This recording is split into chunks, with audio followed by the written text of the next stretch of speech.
haddaba barnaamijkeena habeennimo waxaynu ku soo qaadanaynaa wararkii ugu waaweynaa ee soo dhacay intaynu kala maqnayn. ugu horreyn waxaynu ka bilaabaynaa warbixin cajiib ah oo aad markaa loo hadalhayo saacadihii lasoo dhaafay. haddaba saa la socoteen aas qaran ayay wadaa Iiraan. maalin kasta mas-uula hadla wuxuu yidhaahdaa inaan loo aargudin ma dhacayso aayatullaahi. dadkii ka dambeeyay dilkiisa wallaysa iyaguna ka dambaynayn oo aysan noolaanaynaa le. hadday tahay taliyaasha ciidamada waxaa ugu dambaysa maanta afhayeenka xukuumadda gabadha ah. marka meeshaa maxalka waxaa ka cadaan leeyahay dhanka militariga iyo siyaasadaba waxay caddaysay Iiraan inay u aargudi doonto aayatullaahiga la aasayo oo aas qaran loo samaynayo oo ay dileen Netanyahu iyo Trump sida iyagu ay leeyihiin. warbaahintii marka Israa'iil ayaa warkii Iiraan ee lagu celcelinayay maalmihii lasoo dhaafay ayay ka hadleen. waxay yidhaahdeen waxyaabaha la yaab kale waxaa ka mida Iiraan waxay ku hanjabtay dadkii ka dambeeyay dilkii aayatullaahiga si dabiiciya uma dhiman doonaan. si dabiici ah maxay qofka caadi inuu isaga dhinto uma dhiman doonaan. maxaa dhici doonaa? maxaa lagu samayn doonaa? ma la gubi doonaa? ma la sumayn doonaa? maxaa lagu samayn doonaa? walwal. markaasa waxaa leeyahay yaa loo dan leeyahay. qaar waxay leeyihin Netanyahu iyo Trump waa ognahay yaa kaloo soo raaci kara. abaanduulaha ciidanka ma ku jira? yaa kaloo ku jira? cabsida ka taagan caawa gudaha Israa'iil waa yaabay. ninkii Trump ahaa isaguna waxaa leeyahay dhegtaa u taagan. Iiraan way hanjabaysaa maalin kasta. dadkii ka dambeeya odagaan dilkiisa si dabiiciya uma dhiman doonaan. wallay iska tahay si dabiiciya inaysan u dhimanaynaa la leeyahy. si dabiici ah si caadiya uma dhiman doonaan. qaab kale u dhiman doonaan. qaabkiia marka lagu wareero ma la dili doonaa? maxaa la samayn doonaa?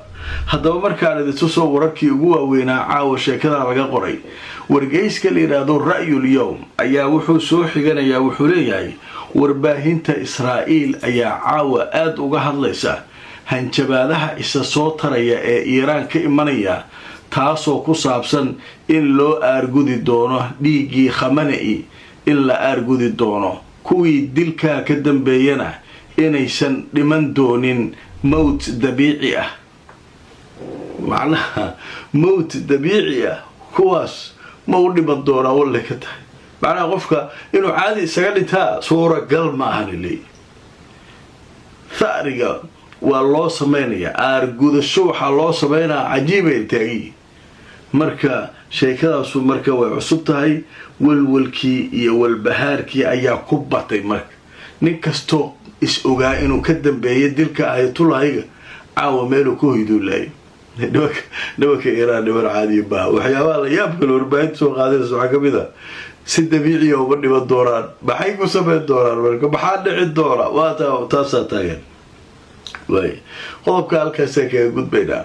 qodobka labaad ee caawa barnaamijkaanu kusoo qaadanayno maalinta talaadada ah haddii alla idmo waxaa ka furmi doonaa shir 2 maalmood soconaya oo Ankara, shirka madaxda NATO.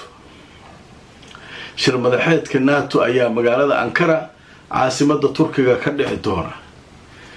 Trump iyo kooxdiisu waxay ku soo dareen ajandaha Hormuz inay NATO ka hadasho. dowladda marka waxaa jira dhahaya Hormuz muhiim u nooy haddii ciidanna looga baahdo NATO annagoo ah in xoog loo furo diyaaranahay waa ka qayb qaadanaynaa si ay markaa Mareykanka naxariis ugu tusaan oo macnaha inay la jiraan u tusaan. haddaba marka shirkaas iyo NATO iyo arrimaha Hormuz ayaa laga hadlayaa. haddaba aan idin tuso telefishinka Al Jazeera wuxuu leeyahay malafka ama qorshaha marinbiyoodka Hormuz ayaa la soo saari doonaa miiska wadahadallada shir madaxeedka NATO ee ka dhici doona Ankara. mas-uul Maraykana oo weyn ayaa sheegay in arrinka marinbiyoodka Hormuz iyo in la ilaaliyo maraakiibta halkaa isaga gooshaysa badda inay markaa ka mid noqon doonaan qodobada ugu waaweyn ee madaxda gaashaanbuurta NATO ay falanqayn doonaan.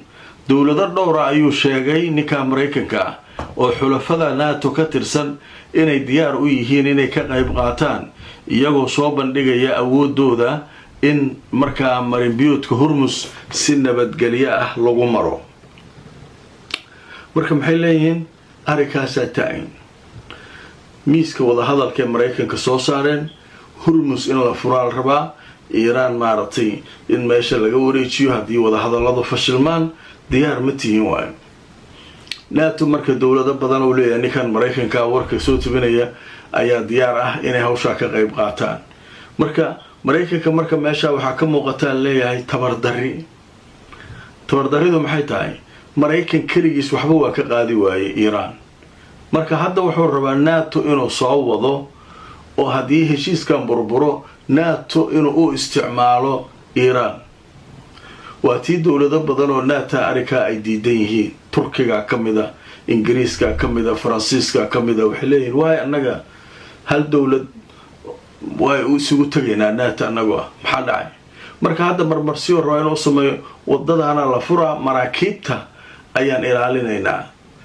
marka maraakiibtan iyo wadadan furideeda iyo Iran iyada soo galaysa marka sheekadaas ayaduna la qorsheynaya Ankara inay ka bilaabato sida marka ay isugu raaci doonaan madaxna NATO iyo in kale lama yaqaano.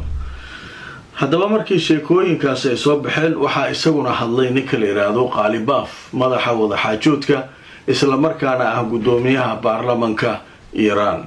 haddaba markaan idin soo wararkii ugu dambeeyay ee arrinka laga qoray nabad ma jirto dhahay annaga iyo Washington mana aqoonsan doono Israa'iil. afhayeenka baarlamaanka Iran Mohammed Baqir Qalibaf wadada diblomaasiyadeed waa inay awood u yeelataa ayuu yiri inay xoojiso guulaha la gaarayo dhulka. hirgelinta isfahamka Mareykanka waa mid adag laakiin waa suurtagal. waxay Washington sheegtay baahida loo qabo in lagu daro ilaalinta sharafta dhuleed ee dalalka gobolka iyo in la soo afjaro dagaalka xulafadeena iyaguna qaybta ka yihiin. haddaba Qalibaf wuxuu sheegay Mareykanku waa xisbi aan la isku haleyn karin sidaas daraadeedna waxaan ka dignay in markaa layn cas lagu xadgudbo. arrinta jabhadda iska caabinta Lubnaan ee Xisbullah waa mid ka mid ah qadadkeena cas. haddii la dhibaateeyana aan waxba heshiisa la gaari karin kama aanan laaban doono dalabkeena isaga ah heshiiska isfahamka in la joojiyo dagaalka xulafadeena lagu hayo jabhadaha gaar ahaan jabhadda wax iska caabinta Xisbullah ee Lubnaan ka dagaalamaysa. ninka marka wuxuu taagan yahay annagu layn caseen oo tahay Xisbullah iyo jabhadeena lama taaban karo awlaadeena wax la hadli karo male. heshiis kastoo aan galeynana qayb ka tahay marka qaybtan ka taga qaybtan ma yeeleen. marka nimankan waa naqaanaa niman nabadu ka soo socota ma aha Washington. annaguna Israa'iil weligiin ma aqoonsanayno dagaalkaas xabadaas aan maartay isku asqaysiinayna. marka ninka isaguna warkaas xiisaha leh caawa soo baxay wuxuu leeyahay gabar wasiirka gaadiidka Israa'iil ayaa sir ka shiftay. waxay tiri Imaaraadka iyo annaga waa iskaashanayna dagaalkii Iran gantaalii Iran waa iska kaashanayn. Imaaraadkana wuu nacaawinay annaguna waxaan u geynay gantaalaha looga hortago ilaa qubba xadiidiya alaabtaas ina Imaaraad waa saaxiib fiican. Imaaraadka waxay ku diraysaa Iran oo awalba ninkan ugu kutubaysay booca ugu kutubaysay ayay haddana waxay sii xaqiijisay baad in wax la qariyaa aysan jirinoo Imaaraad Israa'iil uu qayb ka yahay Israa'iilna ay Imaaraad qayb ka tahay macnaha waa saas. waa iskaashanaynay waxa iska kaashanaynay nimankan Iiraaniyiinta. haddaba markaan idin soo wararkii ugu dambeeyay waa markii ugu horeysay si rasmi ah loo cadeeyo in Israa'iil ay dirtay gantaalaha leeyahay qubba xadiidiya oo Imaaraadka ay u dirtay. wasiirka gaadiidka gabadha ah ee Israa'iil waxay sheegtay Abu Dhabi waxay naga saaciday inaynu ka hortagno sawaariiqda Iran. haddaba warbixinta way sii socotay waxaa leeyahay warbaahinta israa'iil ayaa sheegaysa caawa mas-uul israa'iiliya markii ugu horreysay inuu caddeeyey in imaaraadka iyo israa'iil ay markaa iska kaashadeen dagaalka iiraan oo markaa hanaanka la yidhaahdo difaaca hawada ee la yidhaahdo alqubbatu alxadiidiya ay markaa israa'iil ay u dirtay dhulka imaaraadka. gabadha wasiirka gaadiidka xukuumadda israa'iil ah oo la yidhaahdo mary rakhiif ayaa sheegtay in sawaariikhda balastiga ah markaasi ay iska kaashadeen sidii looga hortegi lahaa iyaga iyo imaaraadkuna arrinta ay ka caawiyeen. haddaba jaraa'idka macaariif ayaa laga soo xiganayaa warbixinadan. marka waxaan leeyahay sheekadaanu sheeko marka hore la ogaayaheed laakiin xoogaa iska daboolan. nimanka marka yuhuudda waxba ma qariyaan, bannaankay keenaya wax kasta. marka warbaahintooda ayaana arrinkaa ka hadashay. wararkaas ayaa ugu waaweynaa warbixinadii soo kordhay asxaabay. barnaamijkuna wuxuu ahaa kii 3aad ee maanta axadaan idiin soo gudbinaynay. laagareey oo sheergareey barnaamijka inta aan mar kale kulmayno barnaamijka lamida meel kastoo aad joogtaan asxaabay. nabadgelyo.